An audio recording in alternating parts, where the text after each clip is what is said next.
Yes people, welcome into the video, and today we're going to be talking to Amy, who has quit her 9 to 5 to do TikTok shop full time. Now Amy's a mum, and when she came to me she was making £100 a month on TikTok shop. Since then we've worked on a lot of things, from her content, her product selection, how to manage her time, and really helped her find what's going to work specifically for her to allow her to start seeing the numbers that she's seeing now and transition into doing TikTok shop full time. Amy joined the accelerator circle very early on in her TikTok shop journey. She'd made a few pounds on there, but she knew that if she could get the help that she needed from the start, she'd progress and get to where she wants to get to faster than anyone else. We're going to break down exactly how she did it, the challenges along the way, how she balanced being a mum and doing TikTok shop at the same time, and how her life looks now. If you are someone that's interested in joining the accelerator circle, we are currently open to applications where we're going to help you create a step-by-step plan personalized to you on how you can progress on TikTok shop. Inside the accelerator circle, we work with people in small personalized groups of people at the same ability, same stage of TikTok shop, and often even the same content style. This way you're not in a big group getting generalized information,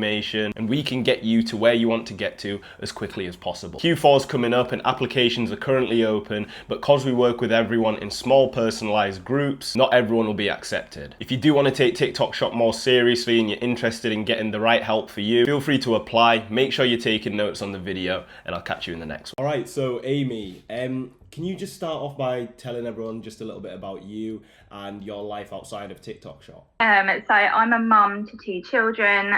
They're both like preteen, teenage. So still quite busy with them in terms of like being their personal taxi and getting them to their club. So not really much time for myself still. But yeah, when I can, I obviously like to try and meet up with people. Yeah. And for a nice coffee, actually. Nice. And yeah, so like before TikTok shop, what were you doing for work? So I was working in the doctor's surgery, just doing like prescriptions and medication queries. So because I've got a pharmacy background, so I've been doing that for about 3.5 years. What really just got you, or what made you want to start TikTok shop, and how did you come about it? Well, me and my daughter actually set up our own TikTok account summer of last year. And it was literally only about 8 weeks into it that I was like, oh, let's do TikTok shop. So we did our first video together. If it wasn't for us starting that TikTok account, I don't think I would be doing TikTok shop. I just don't think I'd have the confidence. Yeah. But doing TikTok with her for 8 weeks, I think it gave me the confidence. I think I have already like known about it for a few years, but it's just obviously, like I say, confidence thing. It'll be something that I thought, oh, I can never do. I think in terms of for myself, because I was one of those that would doom scroll TikTok. I would see it all the time, but I'd never pay any attention to it because I just obviously, like I say, didn't have the confidence. So yeah, it was just something that I found the confidence to do, but it was something that I knew people were doing, but I didn't really pay too much attention to it. Yeah, nice. So going from that point of just like starting posting your first few videos to, I guess, when you first came to me, like what was going on in that period of time? How much were you posting? Were you just sort of randomly posting? What was TikTok shop looking like for you then? It was chaotic. I was literally just posting, winging it, hoping for the best. And before I came to you, this is something that I mentioned in one of our first calls. Because I wanted to get volume out and not like not good content. I was doing auto cut. So I would already have my video and I'm like, oh, I'm just going to reuse that. So I auto cut it, post it. So yeah, it was a bit of a mess, to be honest. Yeah. It's interesting, like all the different like stories I hear from different people of like things that they were just trying to do, and people are just, winging it. They're just like trying loads of different things. Like a lot of people have told me before, they used to get all their products for the day and just film one long video showcasing all of them one after the other and just like link all the products on one video. But you learn as you go and you sort of figure it out. So when you first joined, like where were you at like earnings wise? Had you made any money on TikTok shop, or what sort of range were you making per month, I guess? Well, I started on the account that I literally just do shop now in November.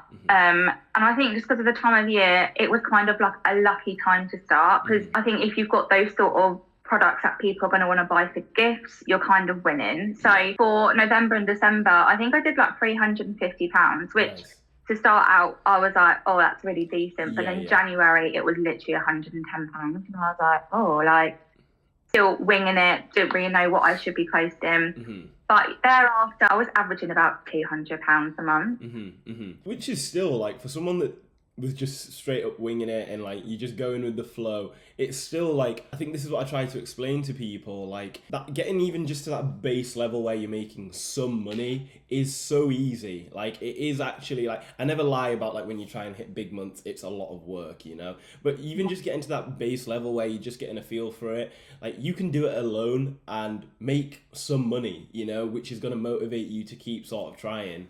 So I guess that leads on to my next question, which is what made you go from there where you were just winging it, making, you know, £200-300 a month, to actually being like, right, I'm actually going to get some help with this and take this a bit more seriously? I think because I knew I wanted more from it. I didn't want it just to be like a little side hustle where I was just getting £200-300 a month. Mm-hmm.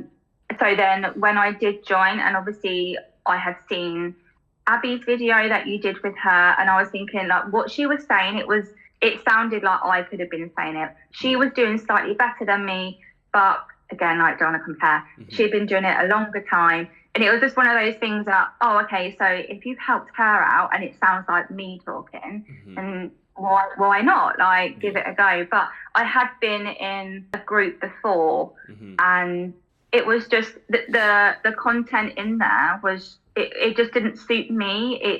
It was very specific on like skits and stuff, Yeah. where I feel like here, even in obviously Abby's video that you did with her, she was, I feel like, similar to what I was posting, and Yeah. you know, I just could relate to her. Mm-hmm. Mm-hmm. 100%. I guess like from there, obviously coming on board the program, what was early mistakes or like early problems that you had that you like that we sort of recognized? Like what are some things that you can remember that you were like, I'm really struggling with this, I need to know how to sort of fix this, or I need to have a better understanding on this aspect of TikTok Shop? I think everyone says this. There's two main things. Obviously, product selection. As I said, I was winging it and just kind of hoping for the best. Mm-hmm. So product selection was definitely one of the main things, but also how to create good content. Mm-hmm. Just like I say, I would just be winging it. I would just be like showing my phone at the product and be like, oh, this is nice. Like, get this. Like, I'm interested in that. Yeah. Just how to structure like good content as well. 100%. I think that's the main one that stands out for me in your case. It was like, you know, you had the odd decent product, you know, like even just from, you know, products that you've found for yourself, but it was just the content, like, you know, we would watch it and break it down and we would be like, you know, do you actually think this is interesting? Would you watch this? And I remember you'd be like, no, probably not. But it's like, I guess that point where, you know, you could make better content, but it's just not knowing how to sort of go about it. So I guess a good thing to ask you, and I feel like this is going to help a lot of people, is like, you know, the level your content was at then compared to now. What would you say are some of the main things that you focused on and we focused on fixing that you feel like has helped your content the most? Having more structure. Obviously, I was still at my part-time job at the time. Mm-hmm. So I would have to structure in terms of products for the week, how I was going to film, what I wanted to do, making sure that if I've looked on like Social One, just banking some of the videos that I want to take inspiration from. Mm-hmm. So, because otherwise, again, I would just be winging it. Because I'm not going to lie, obviously, not every single week I had structured my week. Yeah. Some videos, they were probably winging it still. Mm-hmm. But in terms of, I kind of had a good sense of what is good content, but it would be more rush sort of thing. Yeah. I think it's so important for people, especially at beginner stages, to start actually implementing some sort of structure, like knowing what they're trying to do. And also, like you say, like looking at Social One and like, as we always say, study, like look at what does well so you can understand what's actually got a chance of doing well when you make your content.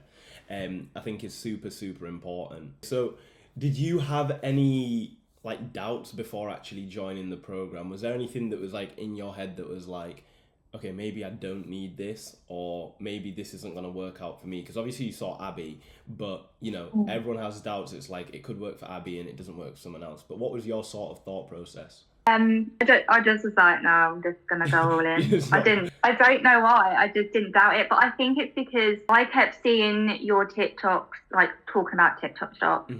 Yeah, it wasn't just a generalized video every time that, oh, I've heard that before sort of thing. So I just felt like, oh, I reckon like you could really help me. I literally had no doubt. Yeah, nice. I mean, that's strange because like obviously I spoke to Connor like a couple of weeks ago, and like he was very similar. Like he was like, oh, like I saw the content, I knew I wanted to do this, and like I was just like, there's no doubt about it, and I just want to do it and crack on, you know. So it's interesting that because a lot of people do have doubts and they're skeptical about stuff like this, but it's interesting what happens when people are just like, oh, I'm just going to do it and sort of see what happens, just go with the flow sort of thing. So obviously, like when you first joined, was there anything in particular that was specifically helpful for you, or that you found helpful, you know, whether it's like the products, the content help, you know, any of it? What did you find the most helpful? One thing that really sticks out from all this actually is one of my first calls was when Coach Chris came on board as coach. Yeah. And we were on call with you and him. And he had never seen my TikTok account, and he was just looking at it like, of all the videos that were there, and it really stuck out. And he said they more or less 90%, 95% all look like nice products. And again, it comes to product selection. And I've never actually looked at it like that. You know, if I'm just showcasing nice to have product, you're not gonna be winning at it because, you know, it's not going to be solving a problem. It's not hitting particularly many pain points. It's just a nice to have product. So that really stuck with me. But also when obviously you first join and then you get the roadmap, I've never really thought about looking at creators that might be doing similar products or similar style, and kind of just analysing how they put together their content, what sort of products they're getting. Never really thought to do that. But also the winning products list as well, and just the calls. I just feel like there's so much to it. I can't really pick one thing, but yeah, there's just so much that even in the start was just a huge help. Yeah, 100%. And like I think that's another massive point, that someone that's at your stage a couple months ago would really needs to think about is a nice to have products. I think that where you go into TikTok shop thinking, oh, I'm getting these free products sent out to me, you stop thinking from a point of view of like, what would I actually buy? And you start thinking, what would be nice to have because it's free? And I think that that's exactly the point that a lot of people get to, and they're like, okay, I'm just going to get this would be nice to have, and then promote it, and people are going to think the same. But you're forgetting that a lot of these things that you're only buying right now because you think there's a possibility of making money from them. So like if there wasn't a possibility of making money from them, it probably would just be a nice to have that you wouldn't buy. And they don't think from the other person on the other side of the phone, the consumer's mindset of like, these people are actually buying this as if like they actually need it, and that's why no one's gonna buy it. I think it's really important. So I guess like, you know, we started working on your products, your content, started understanding things more. So how did you sort of progress from that £200-300 a month to, you know, the next following months before obviously last month, the big one? I think in terms of May, so I had been pushing the ceiling fan, I can't actually, for a whole month before it really did much. I was just selling the odd product here and there, but again, it's April, it's not really warm, it was still really rainy and grey. It's one of those things you've got to kind of ride out until it's like perfect time. So like for that first 3 weeks of May, I think I was around £300. So obviously I was thinking this is going to be a better month. But then I think in about the last 9 days, was it? I have got it written down. So in about the last 9 days, I did over £700, and I had my best day in May. I remember I was actually at the beach with my daughter, and I woke up that morning and I was already on £30, and I was like, that never happened. And I was like, today's going to be a good day. I remember texting my husband like, today's going to be a good day on TikTok Shop. Nice. And Yeah, I was just down the beach with my daughter and I kept going, like, it's still a really bad habit, but I was like, oh, shall I see how much I've done now? And I kept like refreshing it. Yeah. And it was about 12 o'clock and I was at nearly £100. And I've never had £100 day. And I was like, oh my God, it's nearly at £100. Mm-hmm. And that day I finished on like just over £200. Nice. And it was from ceiling fans mainly. Nice. Because that day it was literally like 30 degrees. And you're there chilling out on the beach. Wow. Yeah, like my content was done for the day, and I was just like, "How is this life?" Like, yeah. Yeah, I was gonna say, like, how does that just even like that early win? Obviously, you've progressed even further now, but just that early win of making what you were making in a month, in a day, like that is just insane. And I feel like it sometimes doesn't even really sink in until like you really think about it. I've not actually thought about it like that. Yeah. But yeah, I did like £100 in January. I've not really thought about it like that.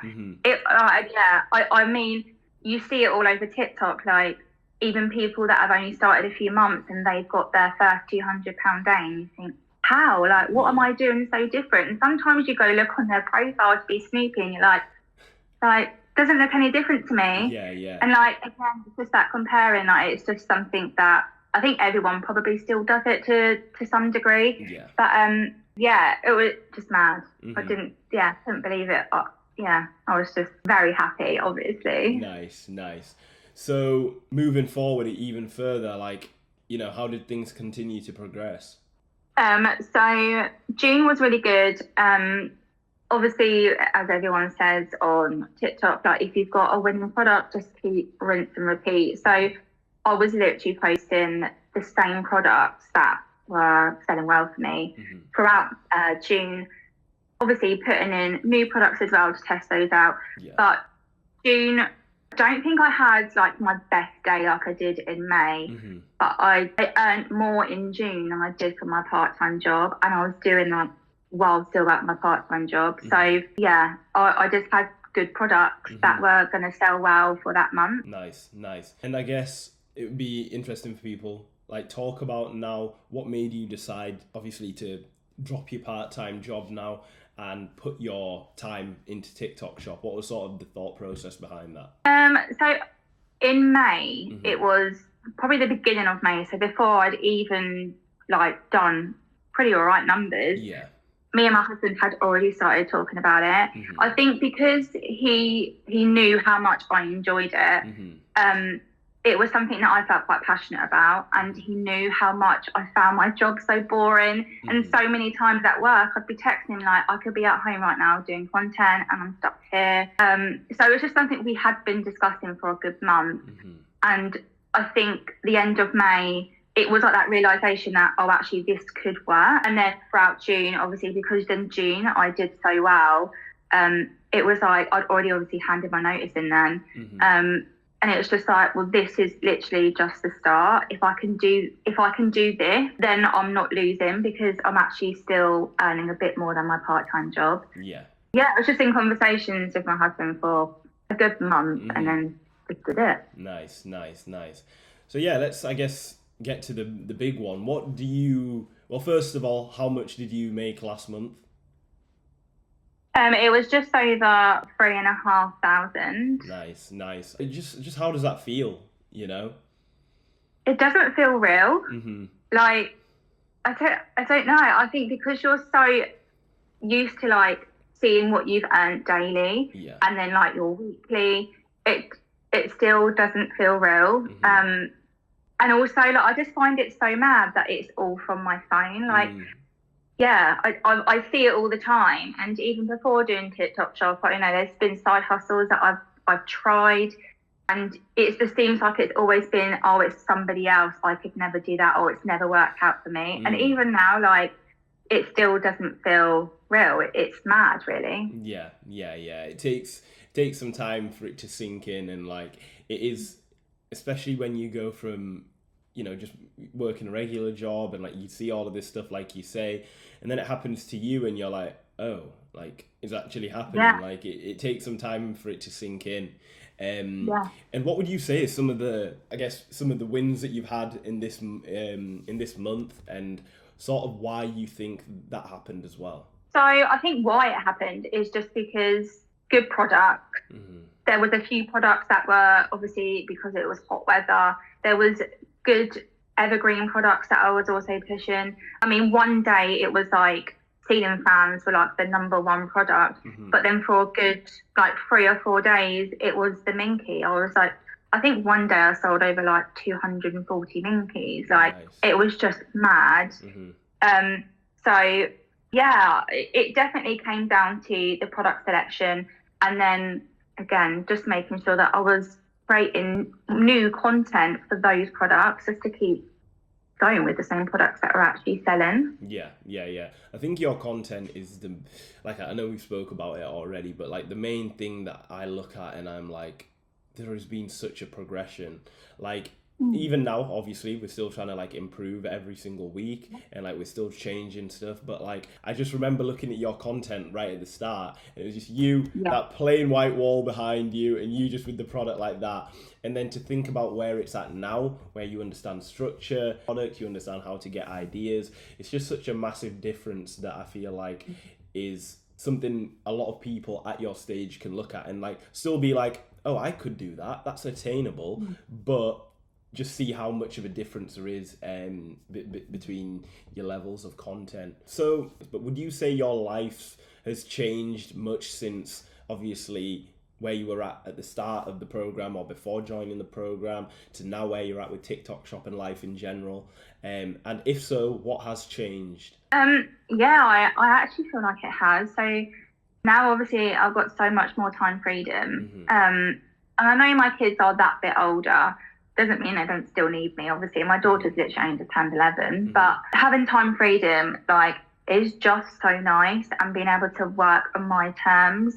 But also, like, obviously the last few months, it's been really noticeable last week because we had a week of just like family time, and normally like the second week into the month, it's like all the bills are paid for and you're literally just left with, you know, your money for your food shop. You just don't have much spare money. And like last week and even the weekend, just able to, you know, if the kids wanted an overpriced drink or ice cream, then I had the money for it. Like even like going shopping, we just went to like a shopping outlet and bought the kids a few bits. Just being able to do that, like, was so nice. And then not worrying like this week, like, oh, I've left myself short, because that has, it's been so nice to be able to do that. And with it being obviously the summer holidays, just having time with the kids at home, and just being able to, it doesn't all come down to money and spending money. Just having that time as family has been really nice. 100%. I think people always think that it's all the cool flashy stuff, the holidays, this and that make it is why people do this and like why we do this. But it's honestly like the little things like that, it's more about the things you don't have to think about than the things that you do get, you know. And I think that's just like what it's all about. That's all everyone wants, really, just to not have to think about these things that they think about all the time. Exactly that. That's literally as simple as what it comes down to. 100%. I guess a last bit of advice from you, someone that was where you were at a couple months ago, you know, maybe doing TikTok Shop, not paying that much attention to it, or like, you know, not seeing the numbers they want to be seeing on TikTok Shop. What's a bit of advice that you feel like you've learned, I guess, through the program and through your journey that you think would be really beneficial and helpful for someone else? So definitely product selection. Just not having those products that you like for yourself. I think that's where I was just really caught up in. Definitely that. And just looking at creators that you feel are relatable to you, similar to you, see what products they are actually selling. It may not fit you. You might not like the product, but it's the product's not for you. So yeah, just looking at other creators, and if you can obviously get Social One, check on Social One and just see what the products are on there, the content styles. Make them your own. Like there's actually, it's mad because there's actually so much out there that you don't even realize that is, you know, you could be creating better content, you could be on those winning products, but I think you just get focused on, oh, I don't know, I'm just gonna wing it. So yeah, just really looking out on TikTok and just follow good creators as well. 100%. Yeah, I think that's going to be really useful for people, and it's going to help them on their journey as well. And I guess it'd be good to sort of say now, what do you think your next goal is with this? What numbers do you want to hit next? What things do you want to do? Like, I remember when I asked Abby, she said like her goal was to get to 5k a month or whatever when we did our interview, and obviously she's done that. But like, and she also said like an outside of TikTok shop money goal is to be able to take her family on a holiday. But for you, what would you say is your TikTok money goal next, and also your just general life goal of something you want to achieve? So next goal is going to be 5k. Yeah, and if I get that, which I will, I'm very much like speak into the universe. Yeah. So yeah, 5k is the next goal. And it may sound really weird, but I keep saying to my parents that I just keep having this feeling like next year, like taking the kids to Florida. My husband's never been to Florida, so yeah, I want to be able to take my family to Florida, Disney World, and pay for it without the stress of we don't have the money. So yeah, that's what I'd like to achieve. No, and you definitely will. And like the way you've progressed so far already, it's just a matter of time really until you achieve all of those. But yeah, I think that's really good, and I think that's going to help a lot of people, motivate a lot of people, giving some really good advice for what's worked for you. And yeah, let's just get to these next goals. Yeah, sounds good. Nice one, Amy.